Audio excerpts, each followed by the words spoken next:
For today's video, we have my rookie guide for Supercoach 2021, and this guide is basically I'm trying to get the best read as possible on these rookies about their job security, whether I would field them, bench them, or avoid them, and whether they're worth paying up for. So we don't know exactly for sure what the coaches are thinking, but we can get a better idea of who's more likely to play and hold this spot and whatnot. So that's what I'll speak about. Definitely check out AFL Draft Expert. He's got great stuff on rookies. He knows rookies better than me, but yeah, I'll do my own guide anyway. So we'll get straight into it. So we'll start off as the defenders, and with defenders we don't have a whole lot of options, it seems. So I'm running 5 premiums in defense. It looks like I might run 4, most likely 5 though. So the first play we have Jordan Clark, 242k. Definitely a field option if you're paying that much for him, and the problem is we don't have a great read on his job security.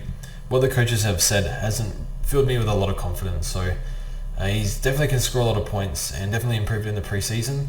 Where does he play? Does he hold his spot when Mitch Duncan comes back, who's just been announced to miss round 1? They have Zach Tui there. I don't know what they're doing with him. Probably Clark. Sounds like he's ahead of him.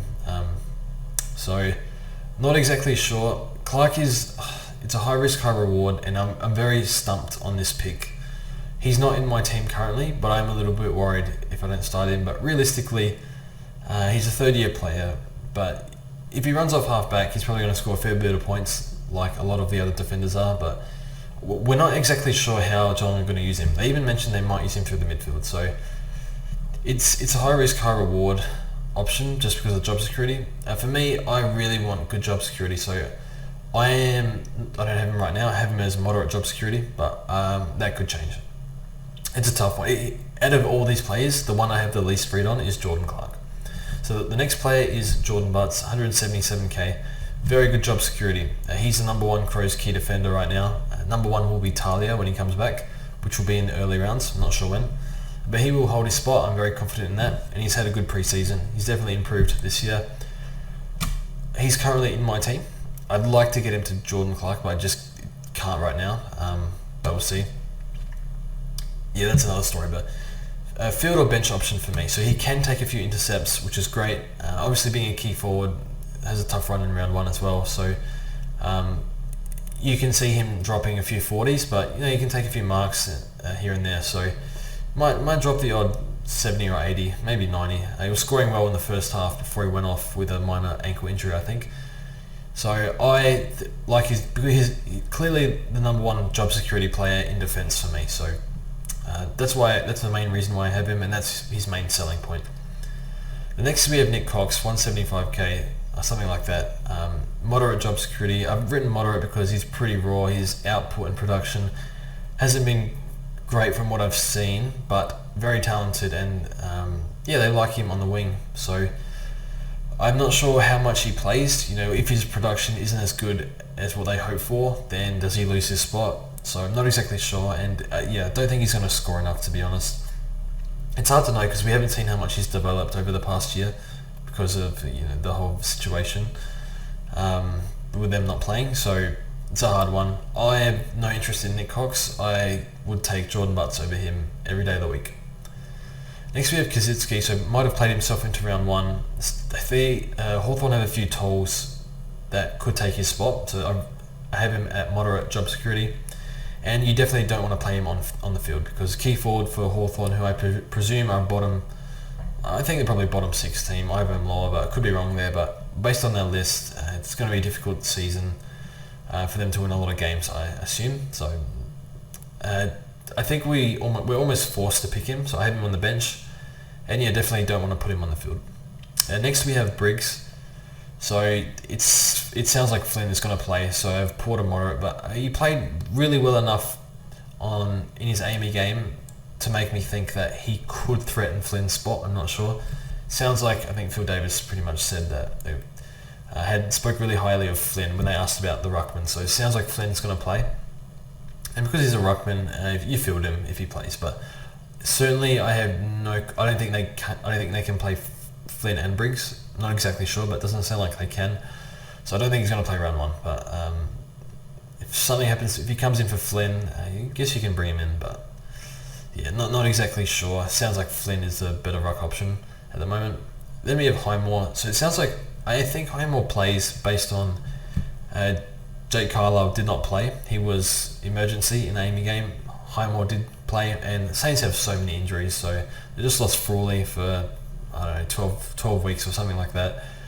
So obviously he has Carlisle there breathing down his neck if they want to play him. But it sounds like he's ahead of Carlisle, so I think he plays. I'm not exactly sure.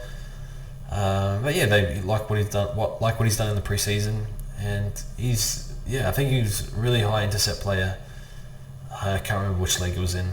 Might have been VFL or SNFL. I can't even remember right now. But it sounds like a field or bench option. I think you can probably field him based on that. He scored pretty well, so I certainly would feel comfortable fielding him. But a lot of us are going very deep in defence, so could end up on your bench. So next we have Sharp from Brisbane. So still in high school, this guy. So makes me think that he's probably not going to be the best Supercoach pick. But I spoke to a Brisbane supporter on a Discord. Shout out to Shandy, thanks for the information. And yeah, he pretty much did this one for me. So he said poor and moderate job security and field bench because he played halfback. That's what he said. So that's a great role. Scored well in what he did, but a lot of question marks over him. So yeah, not sure he plays. Very young and still a little bit on the raw side. So for me, it's probably not going to start him if he plays. But maybe if they say they're going to give him an extended run or really pump him up, then maybe, I guess. But I don't have a lot of confidence in Sharp. Now we can move on to the midfield, and we have quite a few mid options, and a lot of these options are also in the forward line because we have a lot of mid forwards, which is great. The first guy we have is Dom Tyson. So 244k, job security I have as moderate, and obviously a field option. So it's pretty simple with Dom Tyson. A few players need to come back. I think there's 3 midfielders that were out. It was Cunnington, Anderson, somebody else, can't remember who. My view is, okay, so Tyson's had a great preseason, it sounds like. He played really well in the Amy game. My issue is, I don't understand why North are persisting with him when they just drafted 3 inside mids and they have probably better mids waiting to come back in. So I don't know about his job security at all. I would be pretty worried, to be honest. So I don't think I'll pick Tyson, but I think he will reward you on the field if he keeps his spot. But the job security is enough for me to be scared off him. So just a fair bit of competition. Even if he's better than them, do they want to persist with youth? Will Phillips is still there, so it's a bit of a tough one. But for that price, I want better job security. So it could work, but too much for me. Brighton for GWS, oh god, GWS rookie doesn't sound great, does it? So I have his job security as moderate, mostly because of his coach, and I have him as bench or avoid. So doesn't have the best role, is pretty raw as well, so needs to definitely put on some size. Very talented youngster though, I like the look of him. The Giants would be very happy with him to make that team so early, so I think he does play. Does he hold his spot? I'm not sure. So playing more forward, so for that elevated price, I don't really want to start him. If it was cheaper, probably a spot on the bench. But for me, I don't see him scoring a whole lot. So And next we have Tom Power. So I have him as moderate to good job security, and he's definitely a field option. Put up massive numbers. I think averaged 35 touches in the SNFL under 18s, and I think he was their leading possession getter before half time in his Amy game. So that's great for Tom Power. I only have it as moderate to good. I think it's actually higher than that, but I only have that because Lazaro, Will Phillips, and a few other mids to come back in. So I'm a little worried about that. But nonetheless, I think if he plays round 1, I think you have to start him, and he's definitely a field option. So also I have him moderate to good because they took him off in the 4th quarter. I don't know why. You'd rather that not happen, but I still think we'll start him. Hopefully he's not another Tom Green from last year where he just gets dropped and comes back later.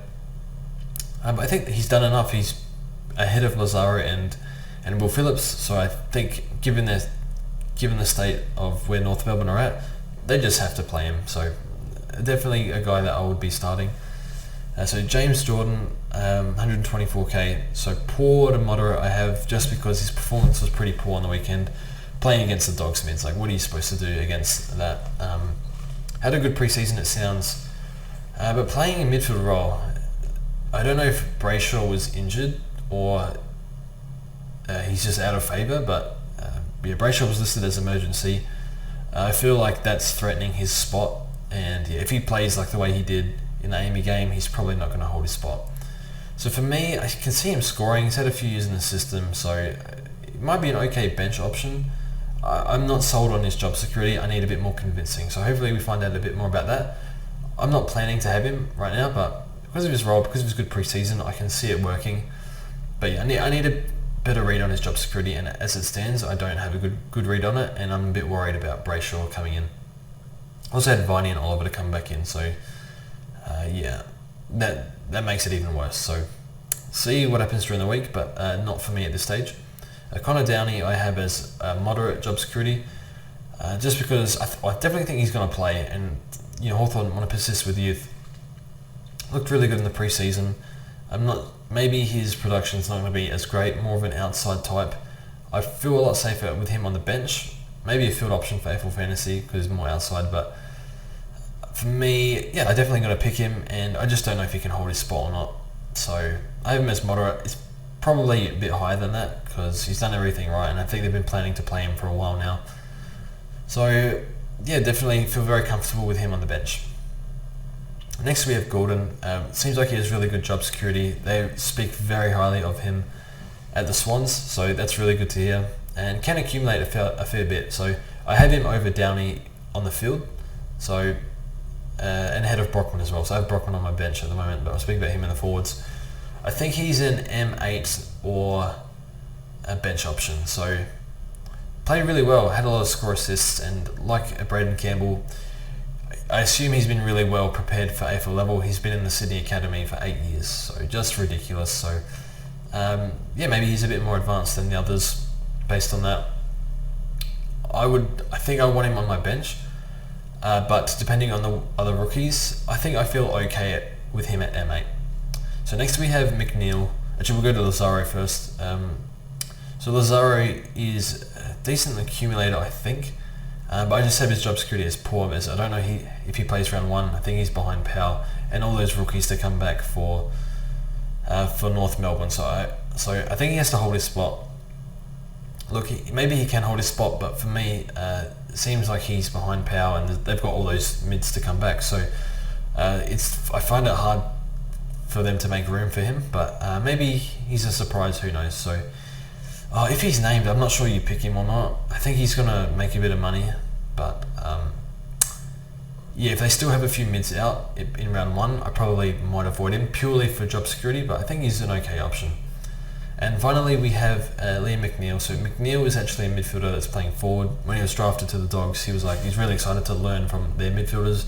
Too bad that he's not going to get any mid minutes for like 5 years there, but I have him as poor to moderate because I'm not exactly sure what they're doing.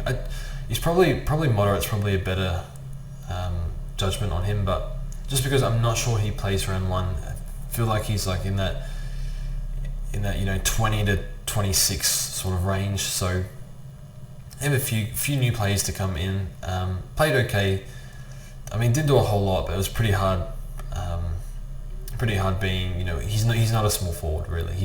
They're trying him as a small forward, but he's a more natural midfielder. That's what I'm trying to say. So definitely not a field option, and might sneak for a few goals here and there. I think he kicked a few goals in the practice game, so I think they play him, but I'm just a bit worried that they still got Waitman. What are they doing with him? He didn't play, so not really sure.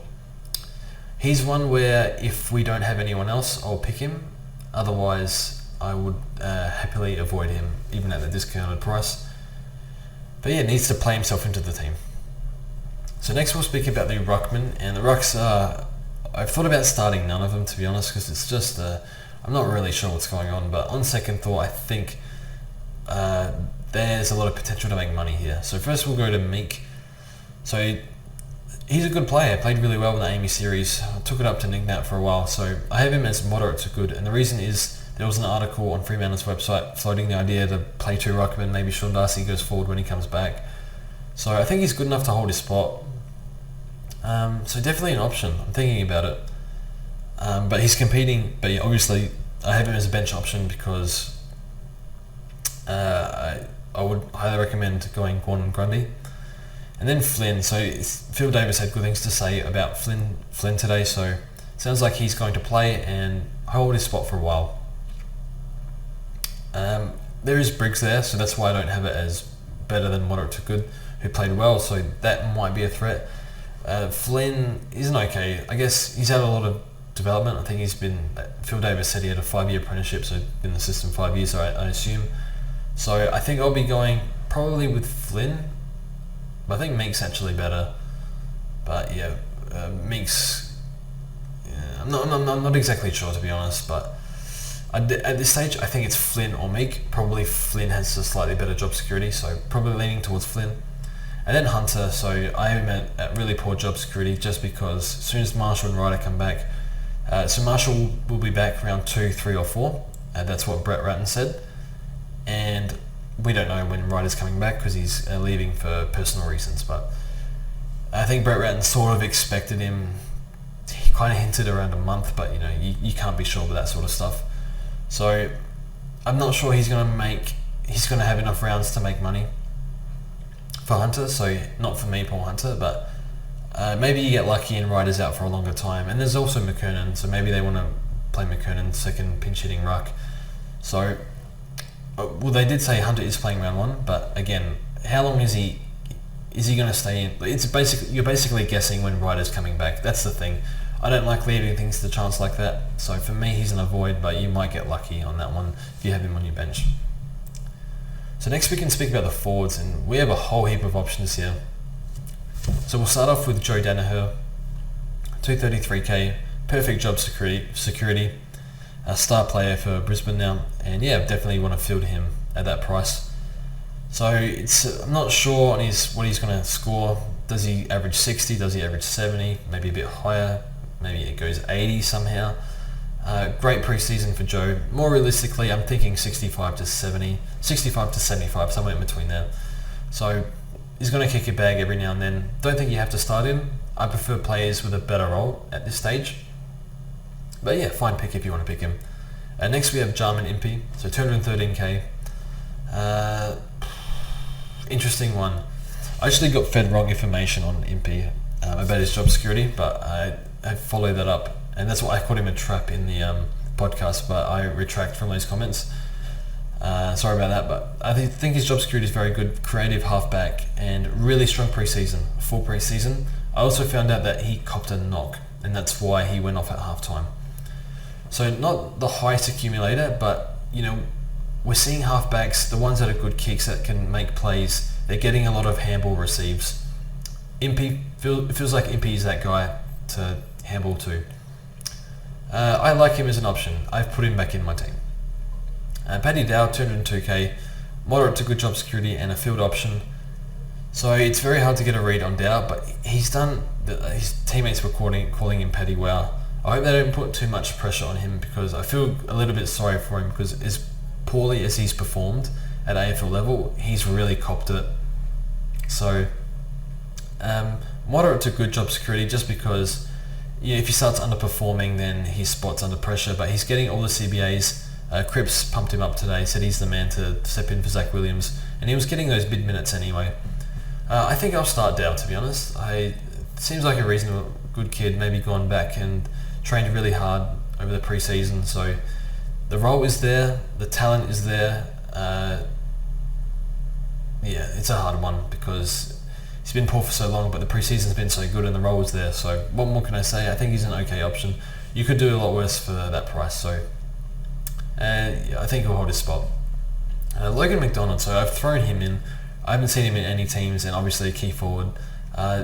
Biggest disaster ever is North passing on Logan McDonald.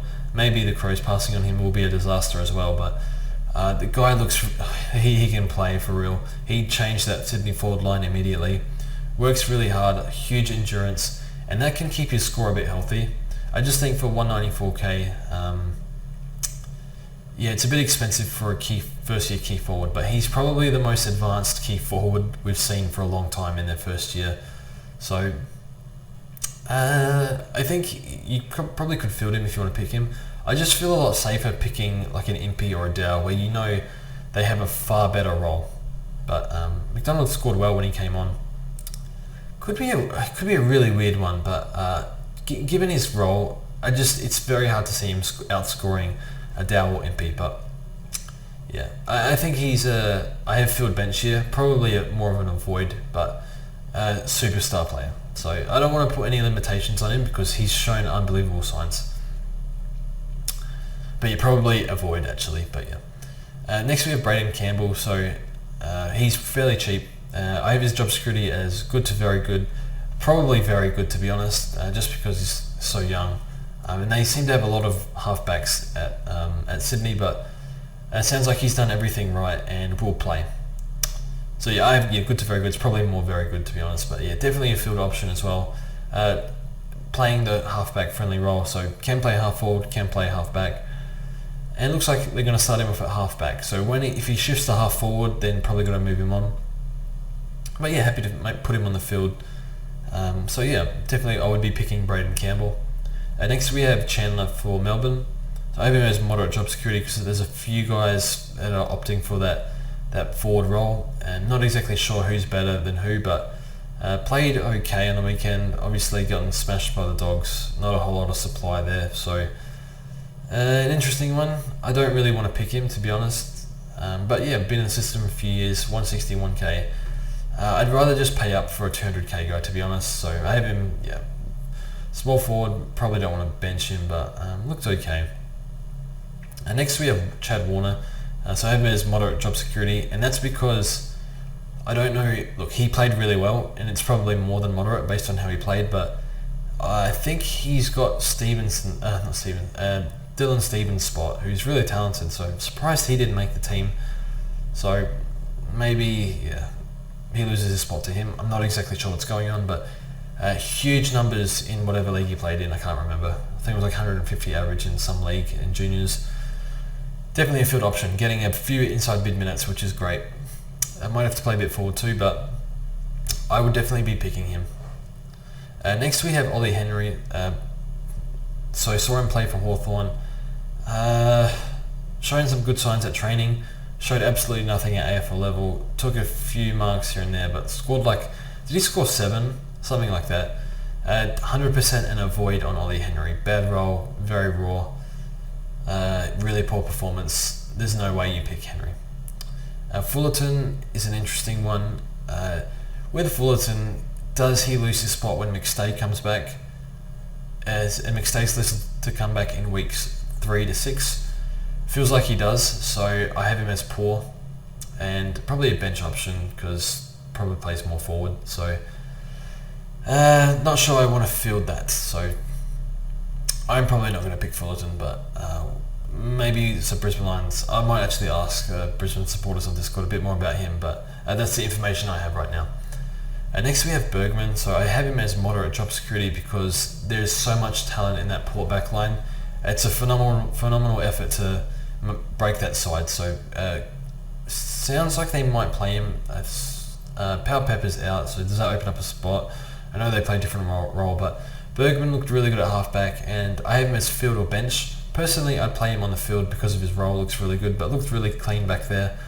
Just fingers crossed he plays. So if he does get named round 1, we know Ken likes to, doesn't like resting rookies or new young players. So I assume that he'll just keep playing. So had a great preseason.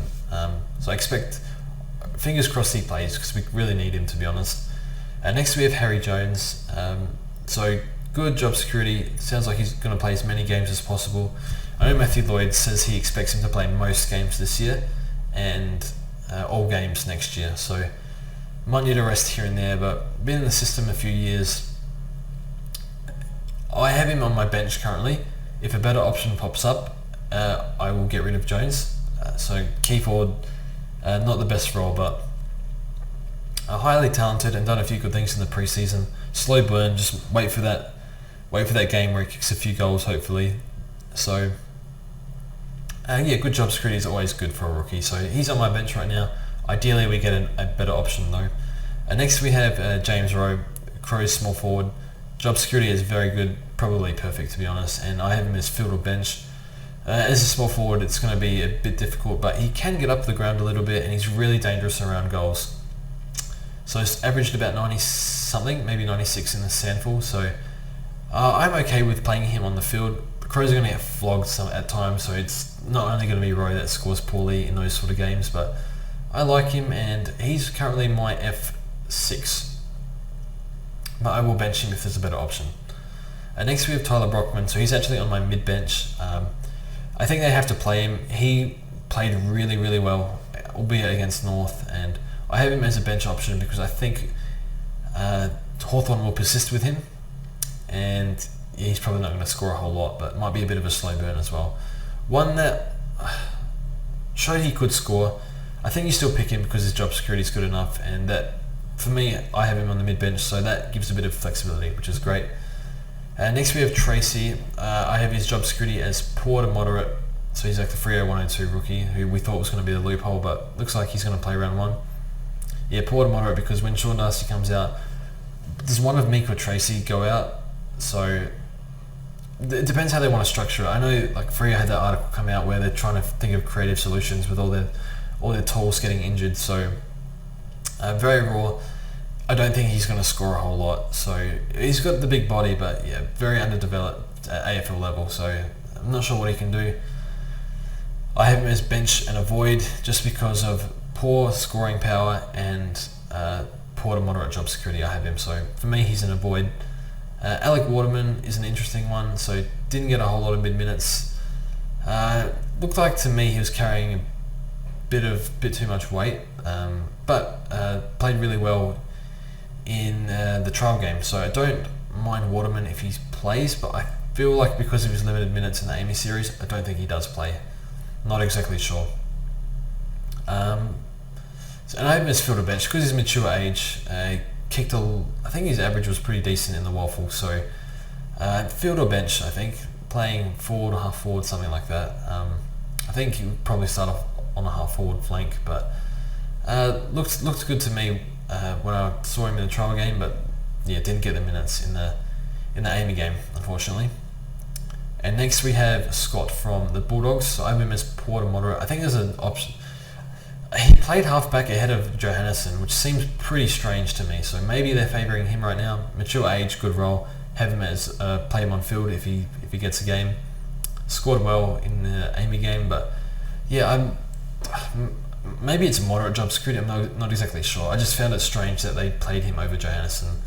So I think we'll leave it at that. So I'll do my team reveal probably Sunday, and that'll show you my rookies that I have. Thanks for watching, guys. Let me know if you agree or disagree with anything. It's a lot of plays to cover, and it's a lot of research required. So I have put in the time, but yeah, I do my best. So trying to get the best read in where they're at within the list, and with injuries coming back. So just remember, lastly, rookies take up like 50% of your team. Don't skimp on rookies. I know people send me their team like, hey, George, it's a good team, eh? When they send me their team, and I'm thinking, well, not really, because you got good primos, but your rookies aren't very good for whatever issue they might have. So remember, rookies are a very, very important part of your team. You don't want one trade on a rookie is one trade too many. So pick the good ones and see how you go. So thanks for watching, and we'll see you guys soon.